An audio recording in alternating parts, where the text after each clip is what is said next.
செலவுமே கிடையாது. ஸ்கூல்ல நீங்க வந்து கொண்டு போய் அட்மிஷன் போட்டீங்கன்னா ஆடிட்டிங் குரூப்புக்கு உங்களுக்கு எந்த செலவுமே கிடையாது. ரொம்ப வந்து லோ பட்ஜெட்ல ஹை லெவலுக்கு போயிடலாம். பட்ஜெட் வந்து low, but high level profession வந்து உங்களுக்கு ஹை லெவல்ல இருக்கும். ஆனா மத்த குரூப்புக்கு கரண்ட் காட்டணும், கம்ப்யூட்டர் காட்டணும், அதுக்கு லேப் காட்டணும், இப்படி நிறைய விஷயம் வந்து அதுல இருக்கிறதுனால அது என்ன பண்ணிட்டாங்க அப்படின்னா, இதனால நம்மளுக்கு இன்கம் இல்ல, அப்ப இந்த குரூப்பை ஃபர்ஸ்ட் குரூப்னு வைப்போம், இந்த குரூப்புக்கு இன்கம் இல்லாதனால இதை கொண்டு போய் தேர்ட் குரூப்ல போடுவோம். இது வந்து தப்பான ஒரு அபிப்பிராயமா போயிட்டு இருக்கு. பேரண்ட்ஸ் நீங்க வந்து கவனிங்க. நான் ஒரு பிசினஸ் பண்ணணும்னா என்ன குரூப் சார் வேணும்? சி குரூப் தான் வேணும். அதான் சாரி, அக்கவுண்ட்ஸ் குரூப் தான் வேணும். அக்கவுண்ட்ஸ் ஆடிட்டிங் சொல்லக்கூடாது சார். சி குரூப் சொல்லக்கூடாது சார். அக்கவுண்ட்ஸ் குரூப் தான் வேணும். அது அக்கவுண்ட்ஸ் இருந்தா தான் நம்ம குடும்பத்திலே பாருங்க, ஒரு கணக்கு வழக்கு இருந்தா மட்டும் தான் அது மெயின்டைன் பண்ண முடியும். கணக்கு வழக்கு இல்லனா செலவாங்கிறது தெரியாம என்ன பற்று வரவு செலவு மூணுமே வேணும். அது மூணு இருந்தா நம்ம அன்னைக்கு குடும்பத்துல என்ன பண்றோம் நமக்கு தெரியும். அப்ப முக்கியமானது குடும்பத்துல முக்கியமான ஒண்ணுன்னா இந்த வரவு செலவு பார்க்கணும்னா அக்கவுண்ட்ஸ் வேணும்.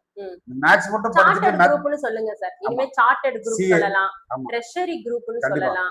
இதுக்கு இப்படி ஒரு பேர் கொடுக்கணும். இத வந்து பள்ளி கல்வித்துறை வந்து கவனிக்கணும். ஏன் ஒரு தப்பான ஒரு அலை வந்து ஓடிக்கிட்டு இருக்கு மாணவர்கள் மத்தியில? இதுவுமே வந்து ஒரு சூசைட்க்கு காரணமா இருந்திருக்குமோ? நீட் எக்ஸாம்ல பாஸ் ஆகல, என்னை யாரும் ஏதாவது தப்பா நினைச்சுக்குவாங்க, என்னால படிக்க முடியாம போயிருச்சு, அப்படி ஒண்ணு கிடையவே கிடையாது. மாணவர்களுடைய மனநிலை வந்து மாறணும். அதை நான் வந்து இந்த இடத்துல சொல்லிக்கிறேன். கண்டிப்பா மேடம். மாணவர்களுக்கு இன்னொரு விஷயம் என்னன்னா, மாணவர் என்ன செய்யறாங்கன்னா, அதான் சொன்னல, அதாவது நம்ம ஃபர்ஸ்ட் குரூப் எடுத்தா நம்மள பாராட்டுவாங்க அப்படின்னு நினைச்சிட்டு அதாவது பெற்றோர் இடத்துலயும் இருக்கு, மாணவர் இடத்துலயும் இருக்கு, உறவினர்களும் கேக்குறது. ஆமா, கேக்குறது. இதனால வந்து என்னன்னா மாணவர்கள் அந்த ப்ரெஷரை கொண்டு தள்ள வேண்டியதா இருக்கு. ப்ரெஷர் பண்ணி இந்த குரூப் எடுத்து படிச்சே ஆகணும் அந்த மாதிரி கொண்டு போயிறாங்க. அப்படி செய்யாதீங்க, செய்யக்கூடாது.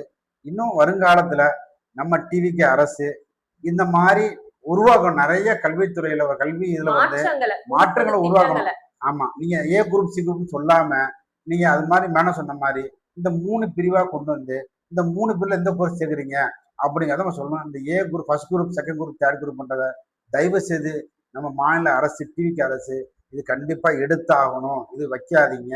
இது வந்து என்ன ஆகுதுன்னா மாணவர்களுக்கு நல்ல படிச்ச மாணவனுக்கும் இல்ல மனசுல ஒரு கருத்து வச்சிருப்பான், நான் டாக்டர் ஆகணுங்க, அவன் மனசுல கருத்து வச்சிருப்பான், நான் டாக்டர் ஆகணும், நான் இன்ஜினியர் ஆகணும்னு நினைச்சிருப்பான். அந்த மாணவன் போய் இந்த அக்கௌண்ட்ஸ் குரூப் எடுத்தனா அவன் படிக்க முடியாது, அது சி குரூப்னு சொல்லி கேவலப்படுத்துறாங்க. அப்படி செய்யாதீங்க. அதே மாதிரி சி குரூப், அதாவது இந்த அக்கௌண்ட்ஸ் குரூப் படிக்கணும்னு நினைக்கிறவனை கொண்டு போய் டாக்டர் ஆமா டாக்டர் குரூப்ல சேரணும் சேர்த்துருவாங்க நம்மள அப்படின்னு நினைச்சு பாதிக்கவனும் இருக்கான். அப்போ அந்த பிள்ளையோட